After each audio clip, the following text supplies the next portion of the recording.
اپنے گھر کے بالا خانے پر بیٹھ کر کے اپنا نفع شدہ قافلہ جو مکہ میں داخل ہو رہا ہے اس کو دیکھنے کے لیے بیٹھی ہوئی تھی. بڑا گھر تھا, بڑا محل تھا.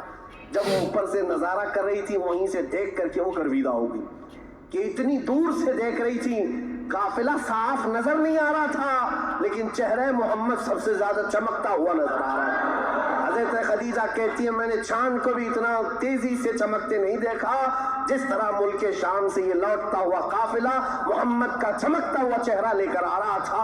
حضرت خدیجہ کہتی ہے عجیب حالت تھی, قافلہ تو تجارت کر کے آ رہا ہے لیکن میں نے دیکھا اس قافلے کے اوپر جو دھوپ کا وقت ہے اس وقت آسمان کا ایک ٹکڑا, بادل کا ایک ٹکڑا سایہ بن کر کے چلتا ہوا آ رہا ہے. جس طرف محمد جا رہا ہے اس طرف وہ ٹکڑا بھی چلتا جا رہا ہے. آگے پیچھے نہ جانے کون سی مخلوق چل رہی تھی. حضرت خدیجہ کا دل یہیں سے بے قرار ہوا.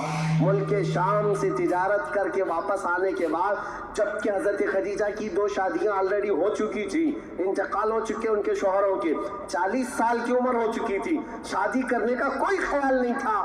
لیکن حضور پاک کے چہرے پاک کو دیکھنے کے بعد, ان کی خصوصیات دیکھنے کے بعد نفع لیتے ہی آپ نے پیغام بھیج دیا محمد صلی اللہ تعالیٰ علیہ وسلم سے.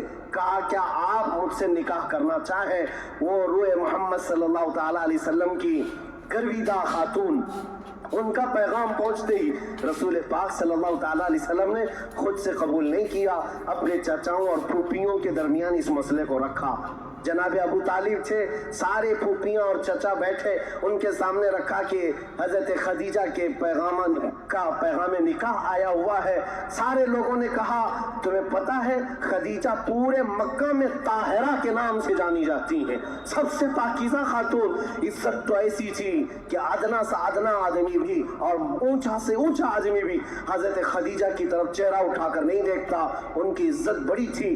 کہا کہ اگر محمد تمہارے لیے ان کی طرف سے پیغام آیا ہے تو قبول کر لو. رسول پاک صلی اللہ تعالیٰ علیہ وسلم نے جواب بھیجا کہ مجھے بتایا گیا ہے کہ مکہ میں سب سے شریف خاتون اگر کوئی ہے تو خدیجہ کا نام ہے.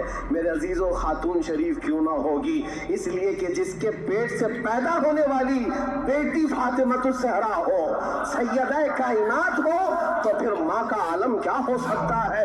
اللہ کریم نے یہ انتخاب فرمایا تھا. رسول کریم صلی اللہ تعالیٰ علیہ وسلم نے اس نکاح کو دل و جان سے پسند کیا. نکاح کی تقریب ہوئی. نکاح کی تقریب میں جناب ابو